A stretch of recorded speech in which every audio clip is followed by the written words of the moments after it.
കുടിയേറ്റ കർഷകരുടെ പേരിൽ കോൺഗ്രസ് മുണ്ടൻമുടിയിൽ നടത്തിയ സമരപ്രഖ്യാപനം പ്രഹസനമെന്ന് കേരള കോൺഗ്രസ് എം മണപ്പുറം മണ്ഡലം കമ്മിറ്റി.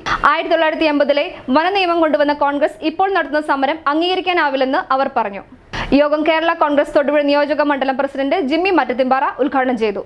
കുടിയേറ്റ കർഷകർക്ക് പട്ടയം വൈകിപ്പിക്കുന്നു, വനം വകുപ്പിന്റെ ഉപദ്രവവും ചൂണ്ടിക്കാട്ടി വണ്ണപ്പുറം പഞ്ചായത്തിലെ കോൺഗ്രസ് നേതൃത്വത്തിൽ മുണ്ടൻമുടിയിൽ നടത്തിയ വാഹന പ്രചരണ ജാഥയും സമരപ്രഖ്യാപനവും പ്രഹസനമാണെന്ന് കേരള കോൺഗ്രസ് എം വണ്ണപ്പുറം മണ്ഡലം കമ്മിറ്റി ആരോപിച്ചു. കുടിയേറ്റ കർഷകർക്ക് ദ്രോഹം ചെയ്യുന്ന 1980-ലെ വനനിയമം കൊണ്ടുവന്നത് കോൺഗ്രസ് നേതൃത്വം നൽകുന്ന സർക്കാരാണെന്ന് യോഗം കുറ്റപ്പെടുത്തി. കുടിയേറ്റ കർഷകന്റെ ഭൂപ്രശ്നം പരിഹരിക്കുക എന്ന ലക്ഷ്യത്തോടെ ഇടതുപക്ഷ സർക്കാർ 1960-ലെയും 64-ലെയും നിയമത്തിൽ കൊണ്ടുവന്ന ഭേദഗതി ബില്ല് വലിച്ചുകീറി കത്തിച്ച UDFന്റെ നേതൃത്വത്തിലുള്ള നടപടി കർഷക വിരുദ്ധ നിലപാടിന് ഉദാഹരണമാണെന്നും യോഗം കുറ്റപ്പെടുത്തി.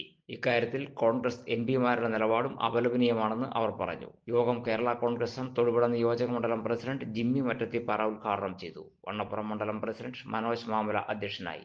പഞ്ചായത്തിലെ കുടിയേറ്റ കർഷകർക്ക് പട്ടയ നടപടികൾ വേഗത്തിലാക്കണം, അതുപോലെ വനം വകുപ്പിൻ്റെ ഉപദ്രവം എന്നീ കാരണങ്ങൾ പറഞ്ഞ് വണ്ണപ്പുറം പഞ്ചായത്തിലെ കോൺഗ്രസ് നേതൃത്വം മുണ്ടൻമുടിയിൽ നടത്തിയിരിക്കുന്ന സമരപ്രഖ്യാപനം വെറും പ്രഹസനം മാത്രമാണ്.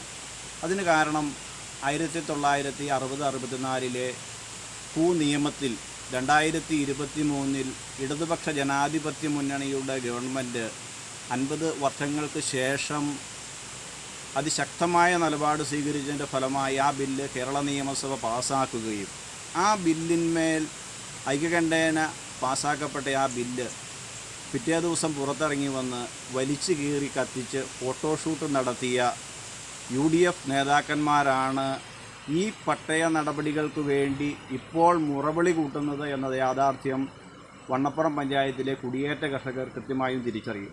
1980-ലെ വനനിയമം കൊണ്ടുവന്നത് ഇന്ത്യൻ നാഷണൽ കോൺഗ്രസ് നേതൃത്വം നൽകുന്ന ഒരു സർക്കാരാണ്.